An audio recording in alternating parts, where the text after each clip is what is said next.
now go to the first panel session for the day, and I will be moderating that session. I do see that we have we do have all our panelists here. The first panel discussion for today is really around unlocking the potential for digital trade through AfCFTA. So today we do have 3 panelists. I will have Mr. Sammy Thuita. He is going to be joining us. Also Mrs. Adetutu Talabi, and also Ms. Michelle Chivunga from the Global Policy House. So I'd like them to just come on stage so that we can start the panel discussion and they can be able to introduce themselves. I do see Mr. Sammy has joined us all the way from DHL. Hello, Mr. Sammy. Hello, everyone. Great, and I see Mrs. Adetutu. Hello, everyone. Hello, Annie.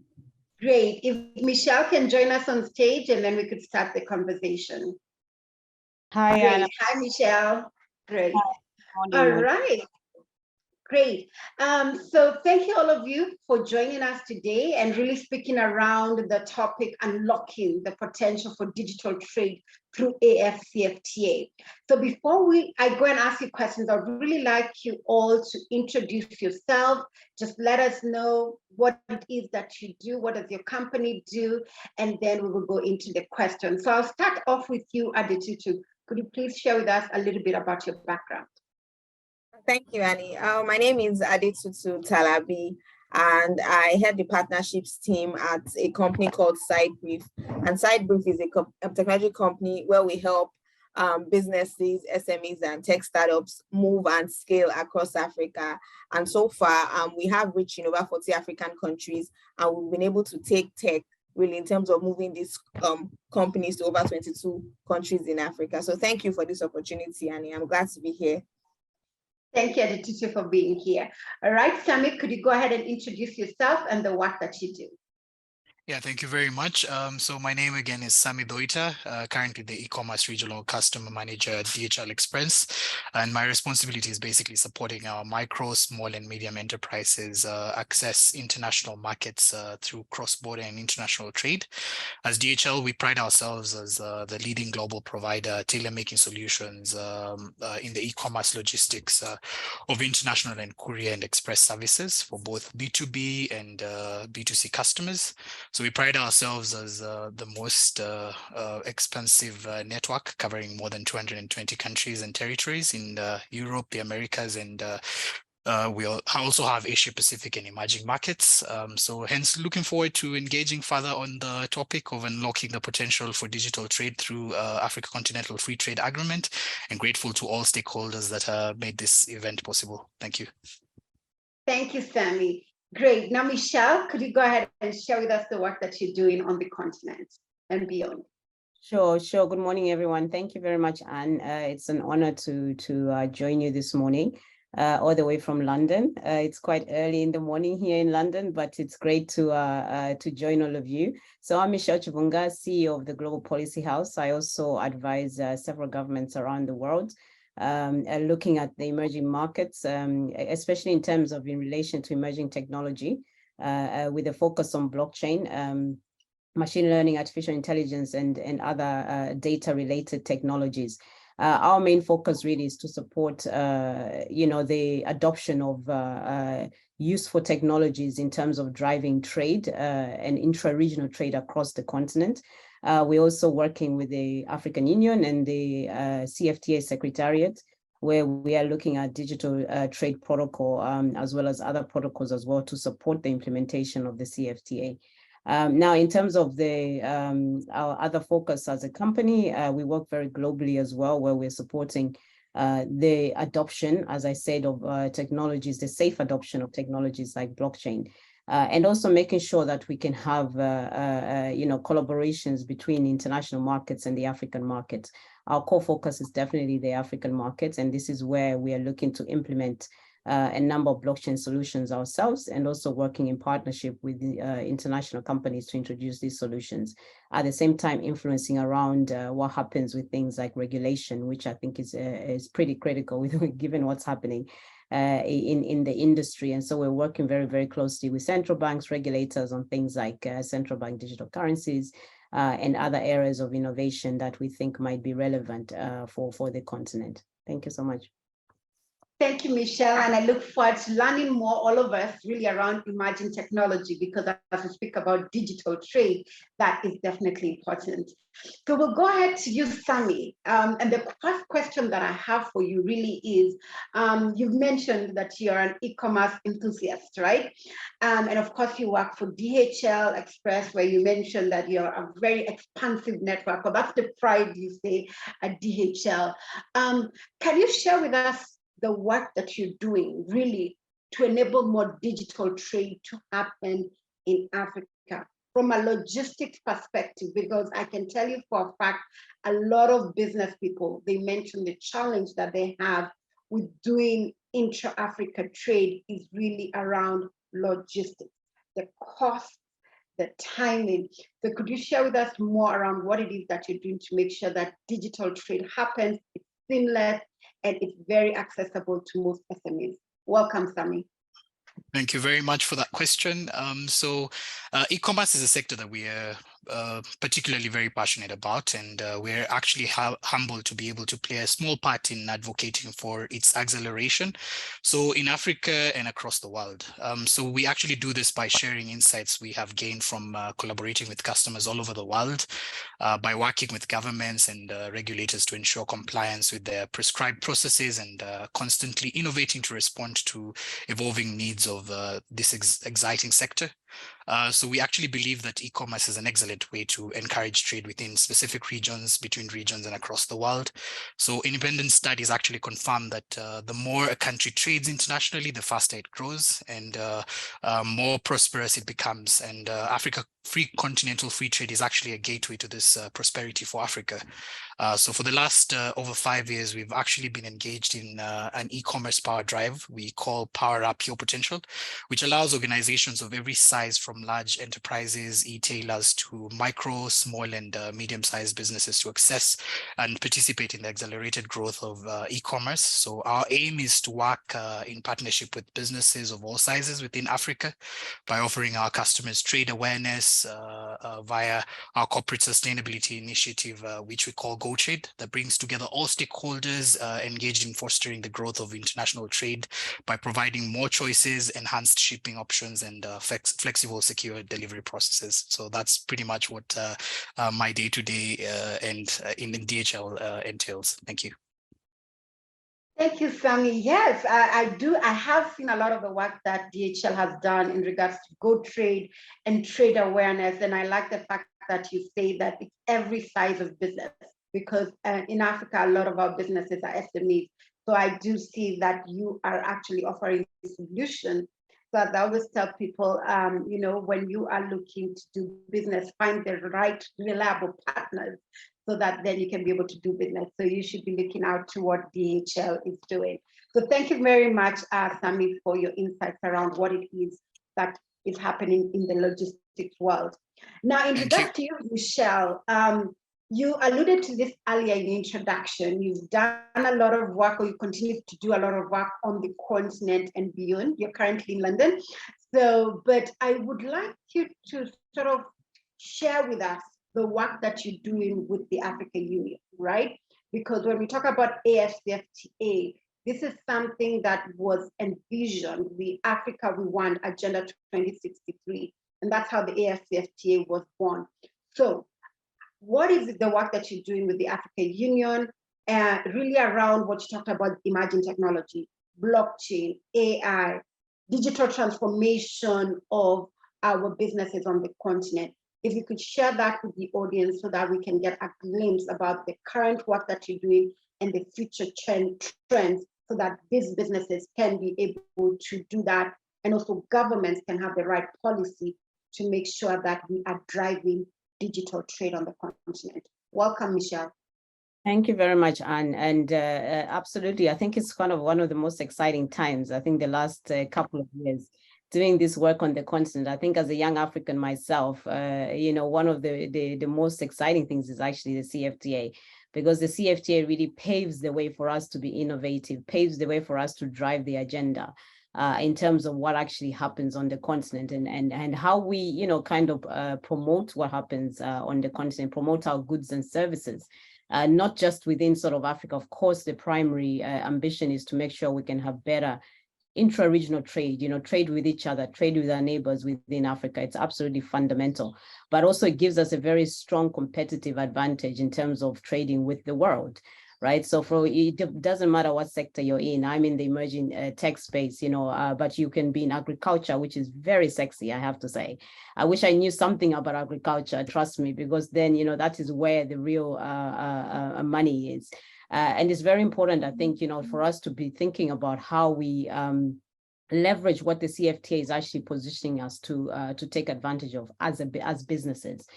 So number one is important because of the CFTA and the work that we're doing, where we're looking at, looking at the digital trade protocols and rules that we can actually help to facilitate an enabling environment so that, operators and the public sector and private organizations can actually trade in an environment that is conducive, number one. That is very, very important. So we need to be able to provide the right frameworks, the right policies, the right regulatory structures to ensure that, we can trade easily, right, between each other, but we can also trade easily with international counterparts and places African businesses in very, very competitive positions, right? So that you can actually leverage value, what I call value.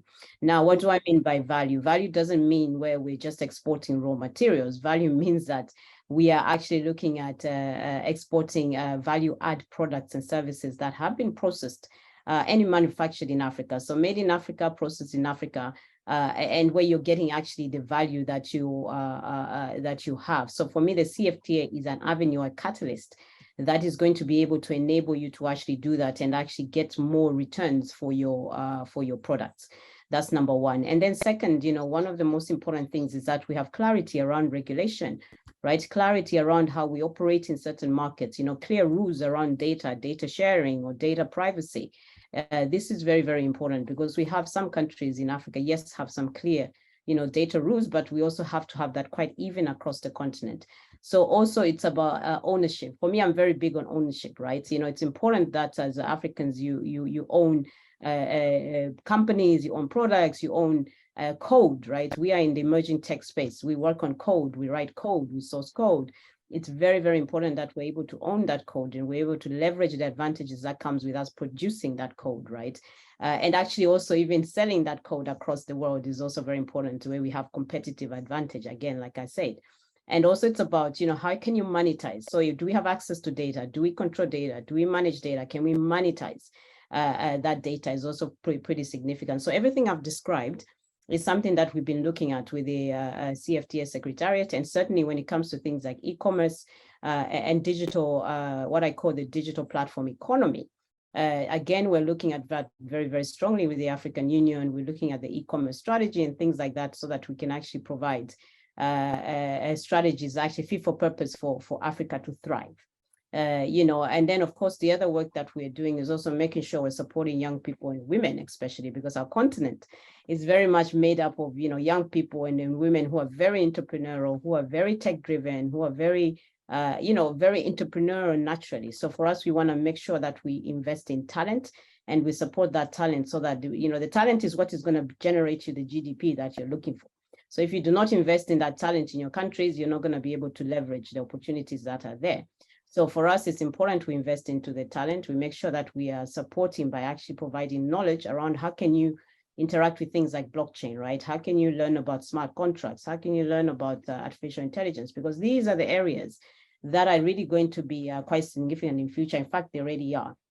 And these are areas where you're seeing some of the big countries around the world are actually competing, or you have what you call digital wars, right, between each other because of tech, right? So tech is going to be pretty important, and tech is spread across any sectors, can be applied in any sectors. But the important message, that I do want to leave everybody with, especially in regard to trade, We need to be able to digitize and move away from, sort of paper-based documentation, for example. We have to digitize, and we have to look at the digitized system from end to end. It is not just digitizing little pieces here and there. We have to make sure we can have end-to-end digitalization, methods. We have to look at standards. We have to look at interoperability.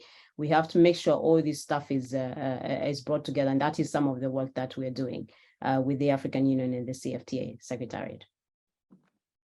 Thank you, Michelle, for sharing that with us.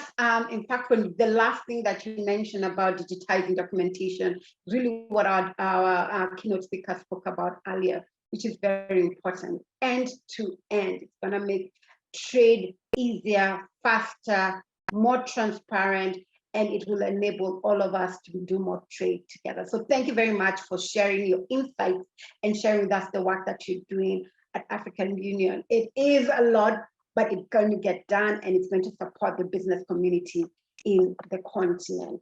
So I'll come back to you, Adetutu, right? So you say that you're a digital trade champion, a champion of digital trade in Africa, especially trade in services. You know, normally when people talk about trade, people think about trading goods, but for you, you're championing digital trade in services. Could you share with us what you have seen as the potential for trade in services, especially professional services, and how the AfCFTA comes in? So digital trade, trade in services, and AfCFTA. Could you share with us your thoughts around that? Thank you, Annie. So we all know that services, right, and professional services in particular has the potential to fuel economic expansion across Africa. And this primarily, can be achieved through the AfCFTA. And this area really has the capacity to increase our GDPs. It has capacity to also absorb a lot of, youth population, as well as improve gender parity, because we find women as well in professional services. And the AfCFTA particularly can help us expand professional services across the border in various fields. If we look at tech, for example, if we look at legal, medical, transportation, the telecommunications sector, all these sectors, rights can be expanded, that their services can be provided cross-border, not just in a particular region, but continent-wide. And I also believe that the AfCFTA can facilitate resource collaboration. And this means that there will be opportunities for cooperation between different professionals in various countries to actually solve continent-wide problems. For example, we have lawyers and financial professionals that will be coming together to solve client issues that actually cut across multiple jurisdictions.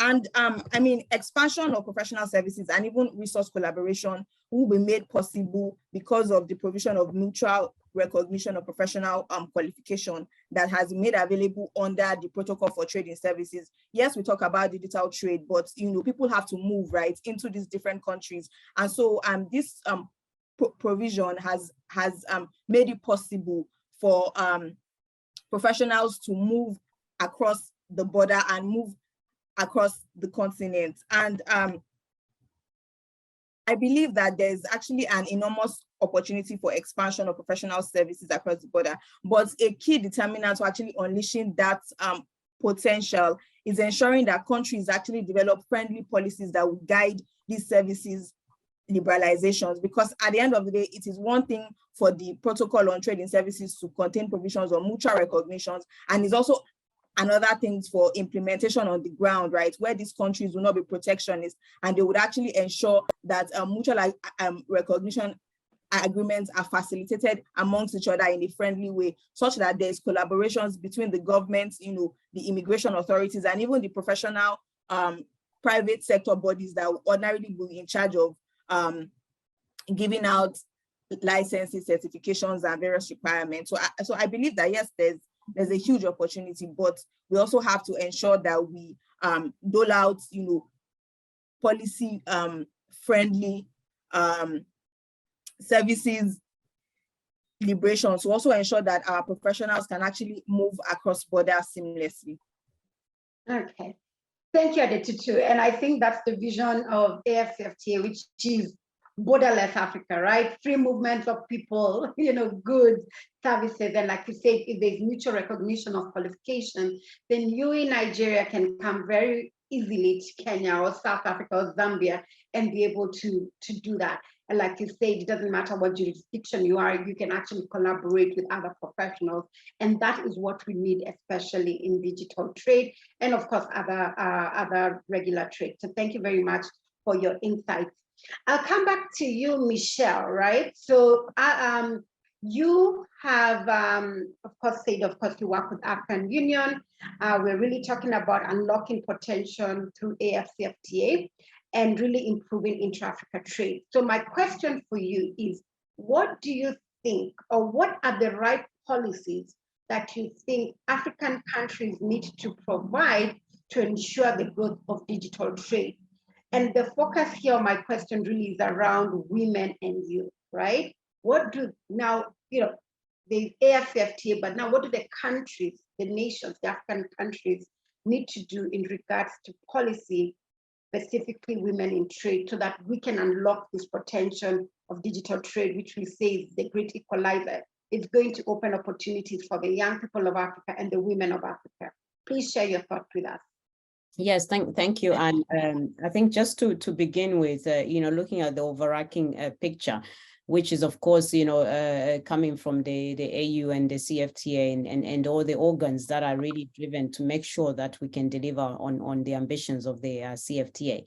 We have for example, the team is very much looking at the women and youth protocol. So for me, I'm very convinced because the sheer fact that there's actually a women and youth protocol, it shows the seriousness at that level in terms of government level to actually support more women and young people to interact. And I have seen all the work that has gone with the youth division, for example, at the African Union. I mean, they've been very, very active for the last couple of years where they're looking at practical solutions to support young people. So this includes things like access to finance, right?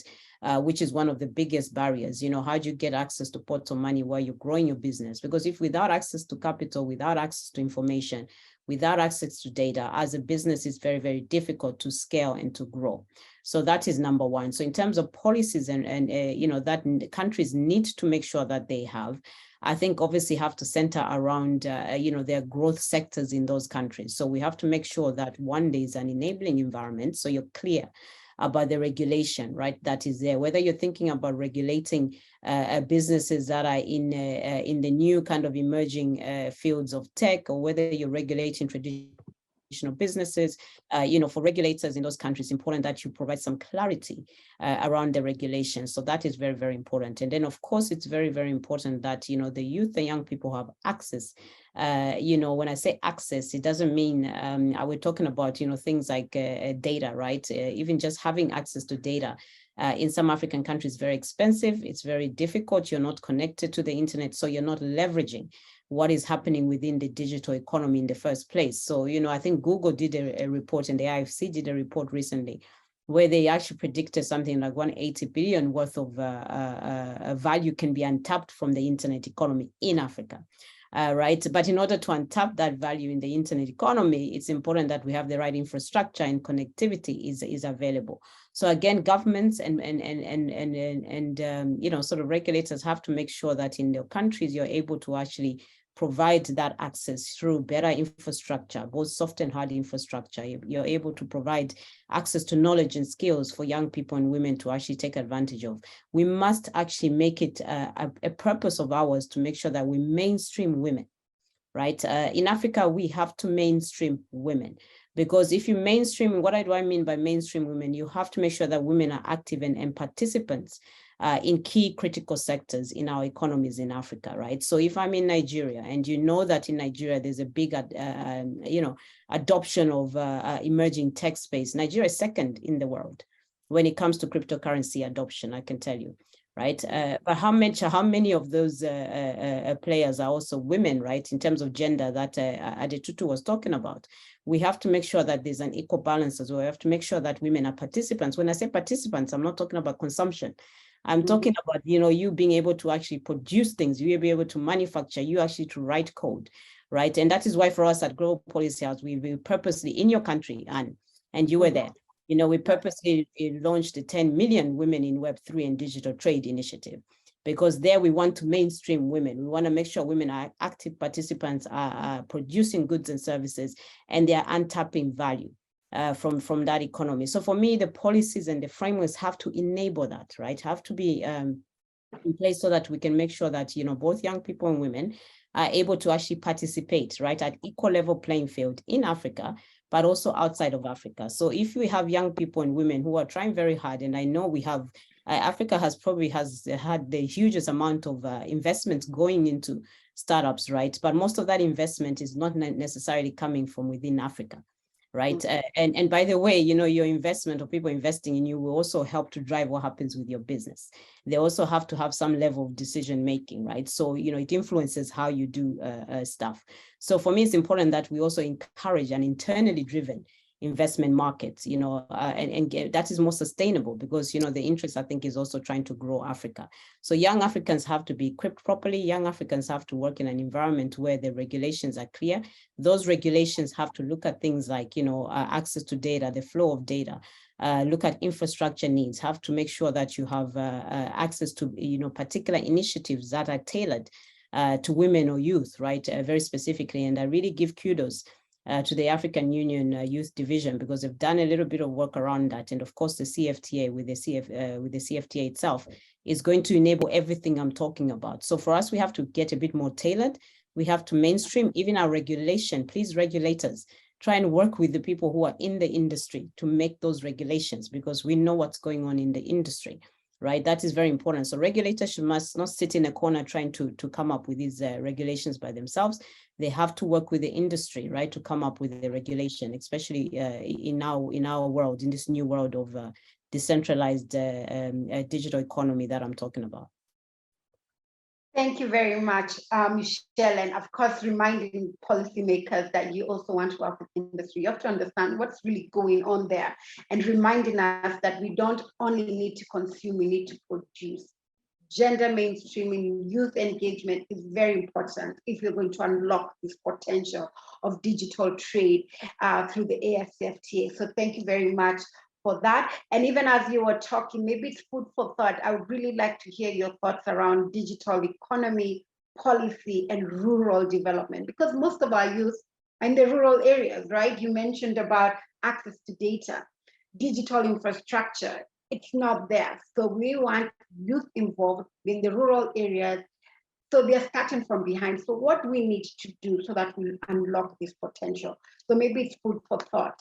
I'll go now to the next question, either Sammy or Adetutu. Maybe I'll just go to Sammy because you haven't spoken for a while. I really would like you to share more around logistics, specifically for SMEs.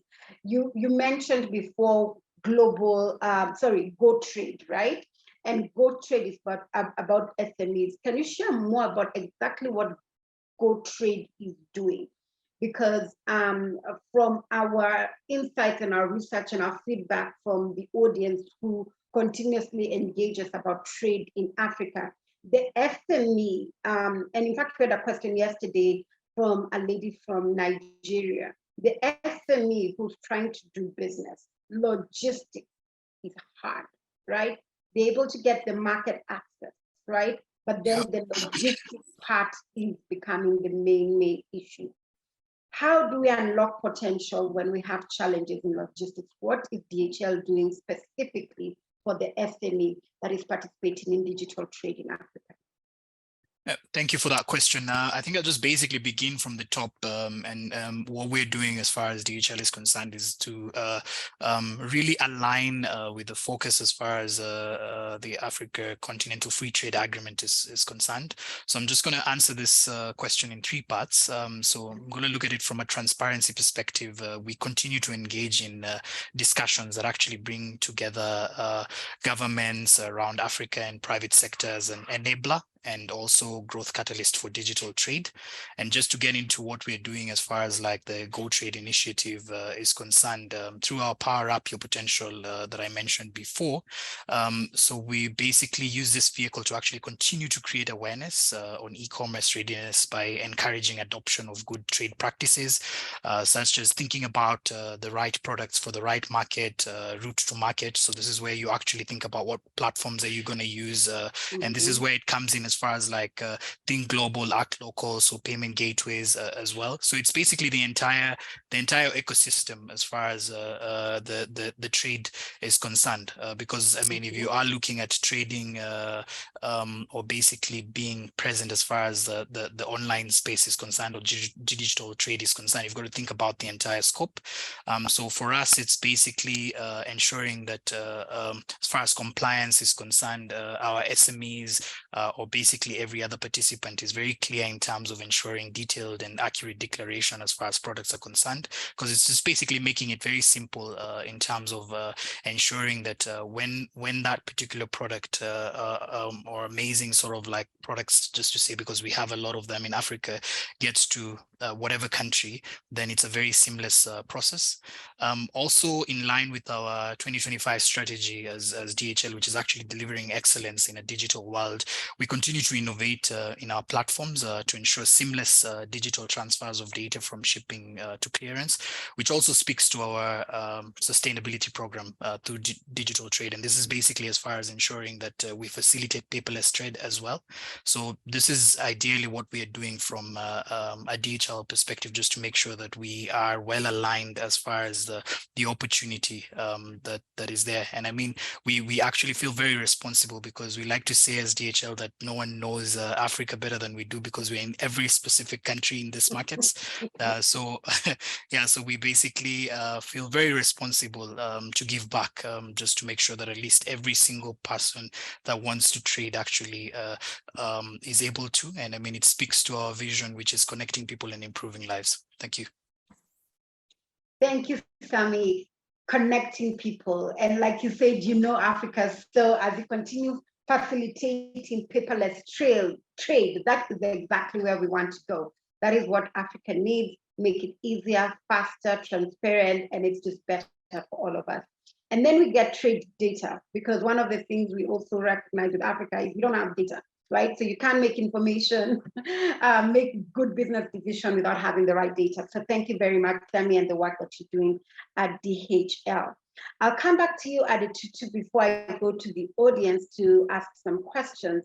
So for you, earlier, you mentioned that you work a lot with technology startups, right? And SMEs. And you support them across Africa. You mentioned that, did you say 22 African countries? So my question for you, Adetutu, is how do you see the growth of digital trade through the full implementation of AfCFTA, right? So AfCFTA is out there. We have seen things slowly happening. It's moving, implementation is happening. We've seen, for example, Kenya just was able to export tea to Ghana. So things are happening, right? What do you think, like I said, from the tech startups that you work with, how do you see the growth of digital trade, and what needs to be done to make sure there's full implementation of the AfCFTA? Thank you, Annie. Yes, I do believe that digital trade can sporadically improve growth in Africa and also aid developments in that area. And for us at Sidebrief, like I'd mentioned earlier, we do help technology companies scale across Africa, and we've been able to help tech companies move to about 22 countries in Africa. And we've seen a lot of those companies go ahead to raise hundreds of millions of dollars in different seed rounds. And there's been potential for the growth of digital trade on the continent. And in the last 5 years, we have seen the trend of a rise of a lot of tech companies, and they have been getting massive investments from the West. And COVID-19 also sporadically improved that growth, because we saw a lot of rise and scaling of e-commerce businesses and also financial technology businesses. We've also seen the rise of unicorn companies, right? And some of which I can probably mention, because some of them are from Nigeria. We have InterSwitch, we have Flutterwave, Andela, Cheaper Cash, and Wave. And in 2022 alone, we've seen African tech startups raise above $2.7 billion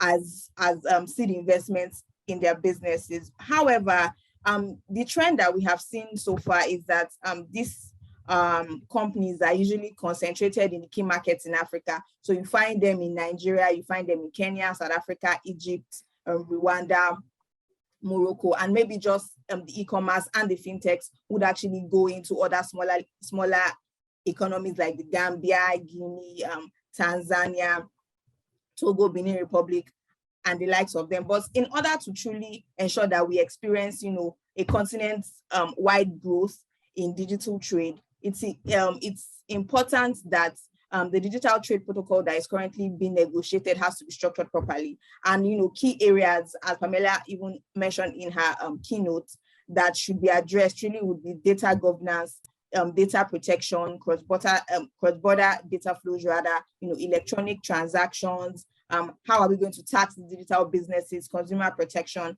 and intellectual property? All these areas have to be addressed in order for us to actually truly experience that, continent-wide growth of digital trade in Africa. Thank you, Adetutu. Yes, and also emphasizing about what is going on with the digital trade protocol. I do have to say a segue before we go into the questions from the audience.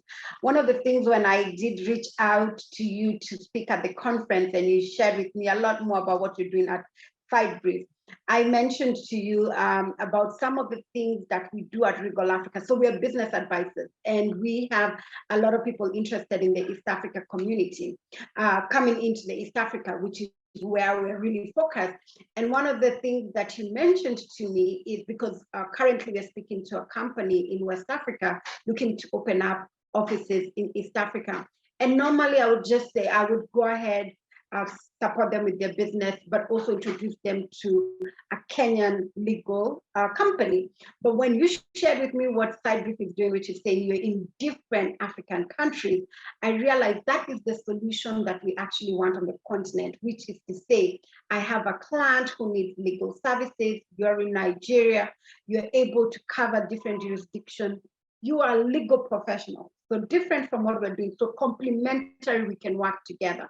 So why I'm bringing this out is to say that there is a lot of work that is on the continent. There's a lot of opportunity in trade, in services. We just need to connect, network, know what it is that we're doing. So practically, we can be able to support the businesses on the continent. So I just wanted to share what I really liked about Sidebrief, that you went beyond Nigeria and said we are looking at it from a Pan-African perspective. So thank you very much for the work that you are doing. Now I do see here we have a couple of questions that I believe that our audience are asking. So the first question, I believe this should be to Michelle. We have here Wangeshi Gitata who's asking, how do we own code? So you mentioned that we need to own code. How do we own code when there's a big push towards open source?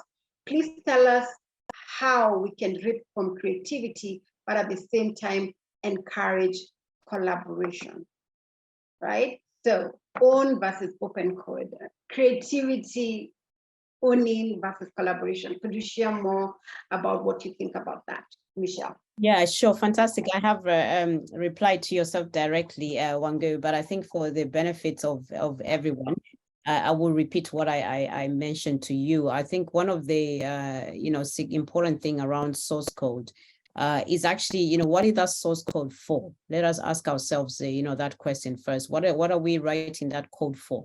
So one of the mistakes I think, the tech industry or the world where we are developing code, the mistakes that I think a lot of players have made is that they're just developing code. When you develop code, you also have to wonder, what is it that you're developing it for?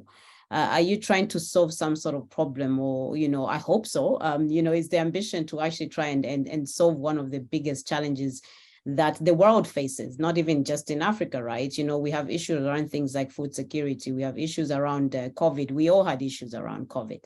And for me, COVID really pointed out to the world that actually, hold on a minute. we're not really as organized as we thought we were. Right, hold on a minute. You really don't understand your citizens as much as you think you do. In the case of governments, hold on a minute. You really don't get your supply chains as much as you do. There's no transparency. There's no, openness about your supply chains. So absolutely, source code. Certain elements of source code can be open source because it is very important that we're able to share. Right, but not everything has to be open source.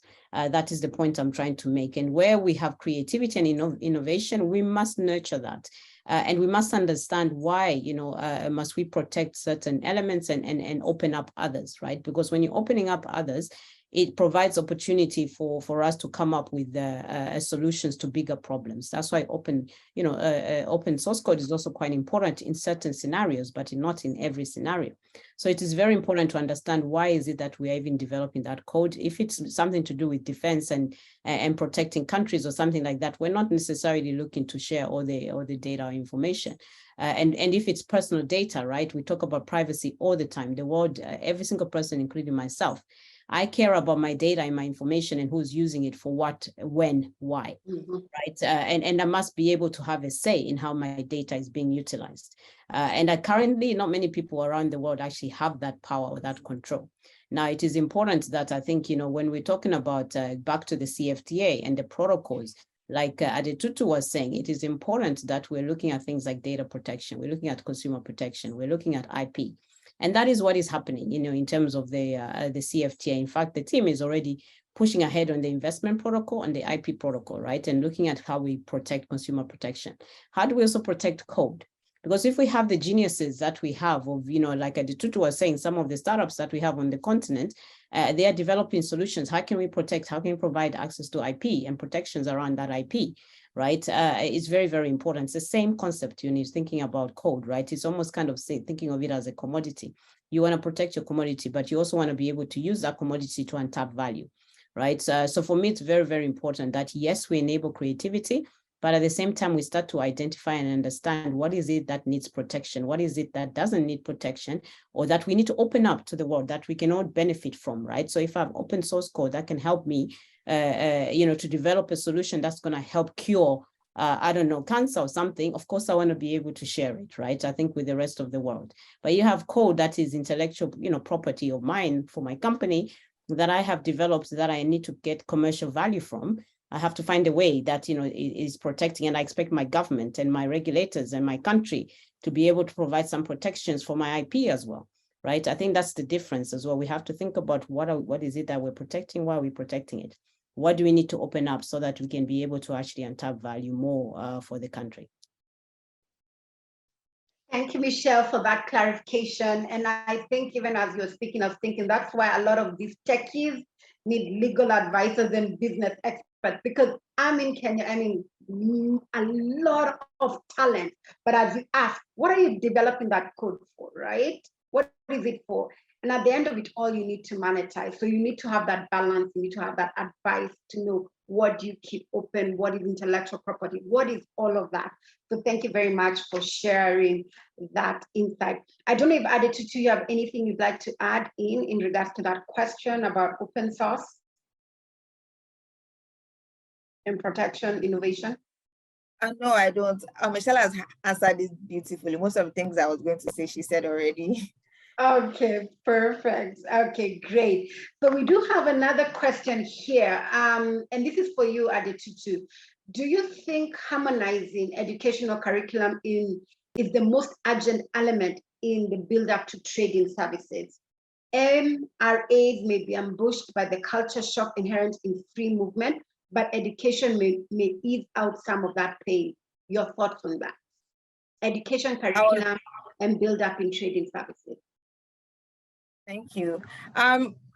Honestly, it would be ideal that harmonization of our education curricula is where we should start from. But on a realistic level, it might be difficult to achieve that, because if we look at some of the agreements that we have, for example, the Malabo Convention that has to do with cybersecurity, there's a lot that's been said there about coordination, as opposed to, forcing countries to, or governments to actually, decide and harmonize on a particular idea, right? They are pushing for coordination as opposed to just harmonization, because it's 54 countries and we are in about 5 different, regions, and we all have, different colonial heritages and, different cultures, as well as backgrounds and experiences. So I do believe that we should start from where we are. In fact, take for example, the AfCFTA, big countries like Nigeria and South Africa were, hesitant to even join, right? And, other countries decided to go ahead,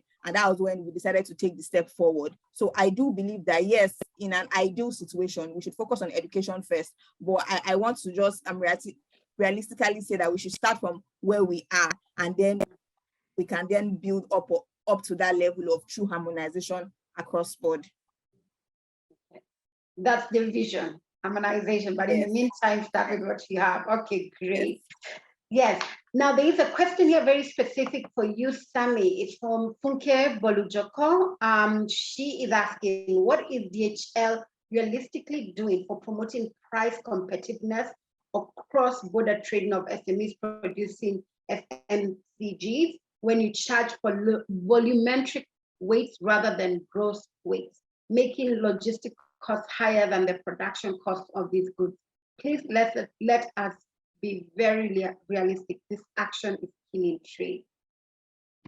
Okay, so I hope you got the gist about it. I didn't get the question. Anyway, I'm joking. I got the question. Okay. So I was gonna say, yeah, I got the question. I'm gonna repeat it to make sure, because that is the cry of the SME. Price. Yeah, the cost of shipping is more than the cost of production. Sammy, what is DHL doing? So this is a really good question, and I'm glad that someone actually was brave enough to ask that question.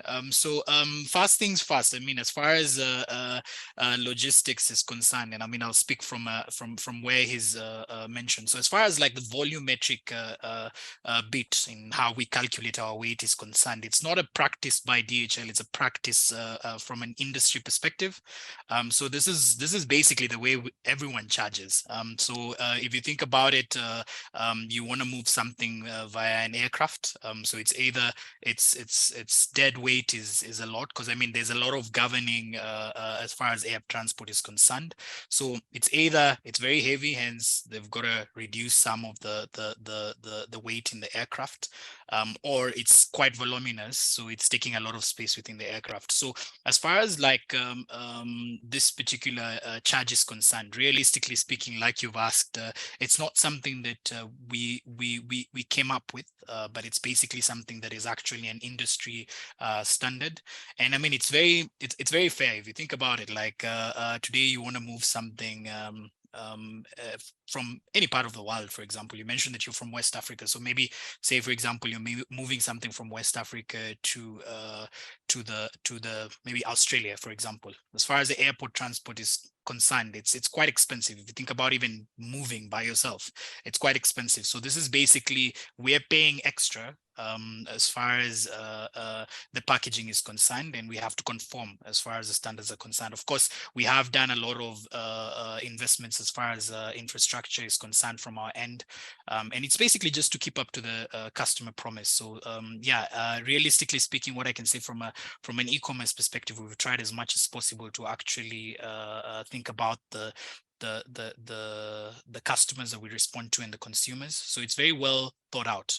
So I would actually encourage you to actually reach out to me directly, or even any of our counterparts within the country, and we're happy to actually walk you through the kind of offering that we have from an e-commerce perspective, which is actually very well aligned to the kind of business that you're responding to. So I would say that yes, from a cost perspective, it might be more expensive, but I'd want you to think about the kind of value proposition that you would have. So as far as like sort of like a motivation is concerned when you're spending, it's either you're spending and thinking about it from a rational perspective, or you're thinking about it from an emotional perspective.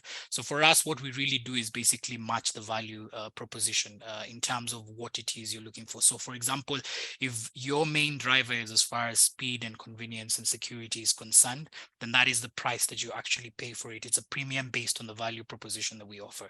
And basically, if you think about it, at this point, there's different players in the market. We're not saying that we will always be the solution for you in everything, but it depends on what the motivation is as far as using DHL Express. But what I can tell you as far as getting involved in the e-commerce business or the digital trade environment, we are there, and family sort of alive to the fact that we have to make sure that it's well aligned to what the market needs. Thank you. Thank you, Sammy. And I know Funke will be reaching out to you in regards to the solution, but I do have to say something. You said something very interesting, that you are complying with industry standards. Everyone charges that way. And so my challenge for you, Sammy and DHL, is you're talking about innovation. This is Africa. The African SME is different. You cannot say this is industry standard and this is how things have always been done. I think we need to then now look at the real issues of the African SMEs.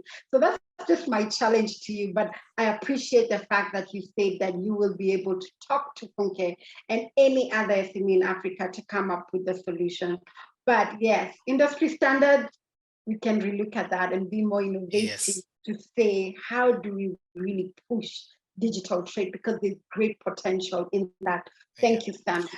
I think, Anne, if you may just allow me just to respond as a rejoinder there, is just basically, I mean, as much as DHL is a major player as far as the logistics business is concerned, we are still governed by the same policies. So as much as when I say it's an industry standard, DHL is not exempted. So I think I just want to put that very clear. Yeah. Got you. We can go on and on because I was like, you can push it a little bit, but it's okay. That's a conversation for another day. But the point here is hear the cry of the SME and can we come up with solutions? That's just about it. Okay, great. Now, the last, as we're getting to close this panel discussion, there's a question here for you, Michelle, from Launen Thaga. She says, Michelle, what is your view on data colonialism?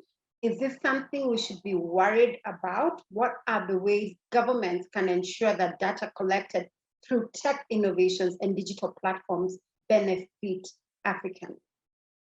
Colonization, data colonialism. That's interesting. Okay, go ahead, Michelle. No, fantastic question. I was just going to say, you know, Sammy, I think, even I will probably be reaching you to discuss how we can look at the, kind of making a little bit more affordable for the African SME.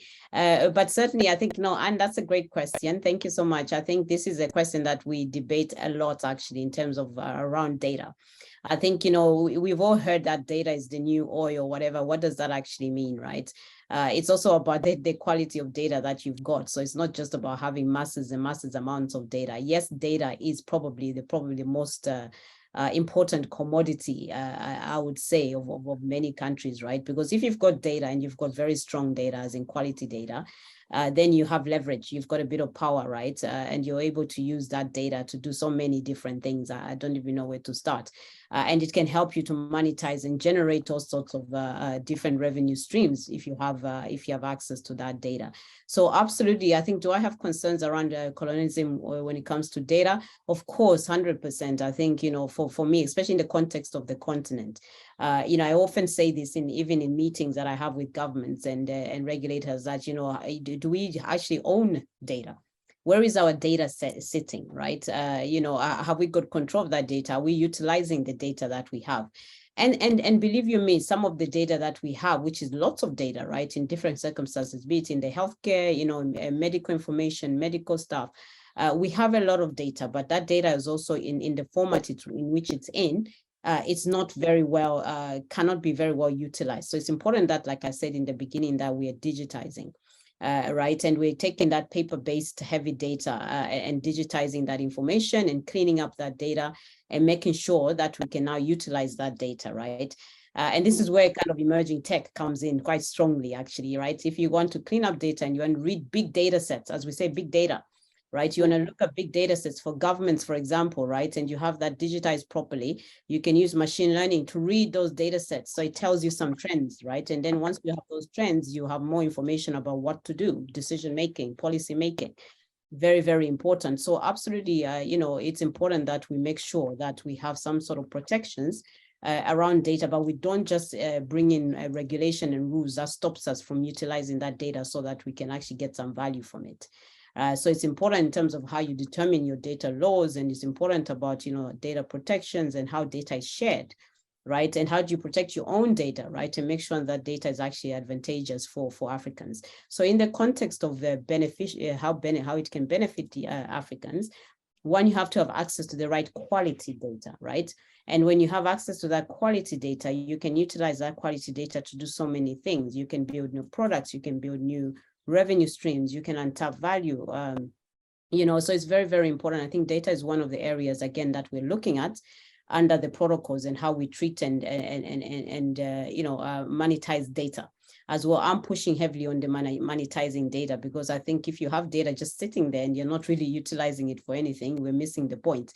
Whereas the rest of the back to competitive advantage, if you want to be competitive at equal level playing field with other parts of the world, where they have, masses of data and they have organized their data and it's digitized and they're utilizing it, and you don't as a continent, again, you fall into the risk that, the lady who's asked the question, you fall into that risk of where you're again going to be, sort of have some level of colonialism that comes in, right? Because you don't have that competitive advantage around data.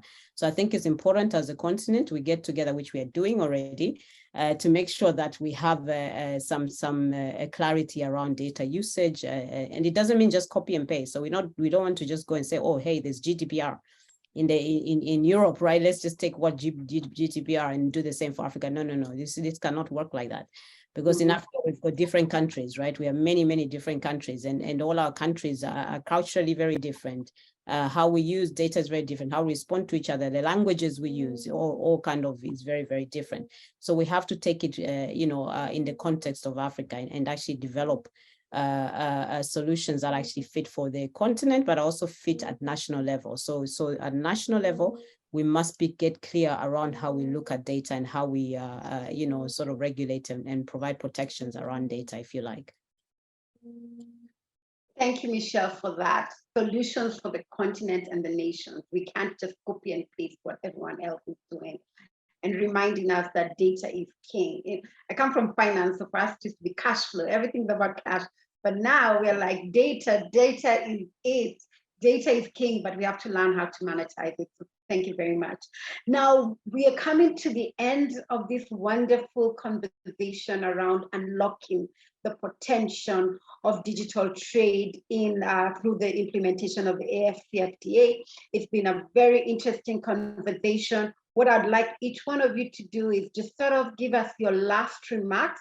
And if you could respond to this question as you make your last remarks, I'll appreciate that. So the whole hour, we've really talked about digital trade being very integral when we're talking about AfCFTA intra-Africa trade. So could you just go ahead and say, how do we ensure that digital trade is happening, jobs are being created on the continent? Because that's the whole essence of trade, right? Trade enables the business owners to create wealth. It then enables them to create jobs because they have the ability to expand their businesses. So last remarks, and just really focus around digital trade and job creation, if you can. I'll start off with you, Sammy. Okay, thank you. So really good question, and I'm going to make it short and sweet. So as far as empowerment is concerned, I think for the last 5 years, we have seen a lot of job creation as far as digital trade is concerned. So I think I'd say basically online ordering has actually taken the industry to the next level, as customers are actually increasingly freed from constraints of time and place, and schedules for getting new goods to market are even ever tighter, especially with COVID. So for logistic providers like us, this means that the pressure to increase speed while lowering cost is becoming more intense. And meeting this challenge actually requires a lot of agility within an optimized cost. And I can actually speak authoritatively and really happy that that question actually came up, and say that we actually have a solution. We have had a solution, and we'll continue to make the solution possible. So I'd say the time for digital trade is not tomorrow. The time for digital trade is actually yesterday, and DHL is here to support you through that journey fully. Thank you. Thank you, Sammy. Over to you, Michelle. Yes, no, I think I'll be very quick as well. I think in terms of opportunity for job creation, I think are absolutely huge for the continent. I actually think this time that we have right now, with the fourth industrial revolution really kicking off, is a chance for Africa to actually lead the world when it comes to things like digital innovation and digital trade. We can easily leapfrog. We don't have challenges around things like legacy systems that we have to worry about. I think if we can get ourselves organized when it comes to thing of, the policies and the legal structures, then actually it provides an opportunity for young people who we know are already very creative in Africa, for the women who are already, pretty much providing the bread and butter on the table, the informal sector. You talked about the rural sector again, earlier on, and which is very, very critical. If we can help to support that informal economy, which, by the way, I still ask many governments in Africa around the world, how much GDP do we get from the informal sector? And I've never really had a clear answer, and that needs to change. We have all the tools and the digital tools to actually change that, so that we can start to measure to see what is happening in the informal sector and how we can actually help that informal sector to generate even more GDP. So for me, in terms of job creation, let's not forget that there is a whole new economy, the digital economy, the e-commerce economy, that is actually going to generate billions and billions of, GDP for us. And that is going to enable young people, to provide better job creation. So let's stop thinking that it's all for governments to create jobs. This is not. In fact, we can actually create jobs ourselves now, right? I am an entrepreneur. I started my company. I put money into my company myself. Every African can do the same, and we should provide the environment and the climate for them to do that, right? And it's important that we also support access to investments, access to trade that is also internally driven, so that we can support these businesses and support the job creation. So it's important that we do all of that. We make sure that the infrastructure is there. We make sure the access to finance is there. We tailor-made some of the initiatives, like the 10 Million Women Initiative we have to support women, to mainstream them into the future economies that can have more high value add.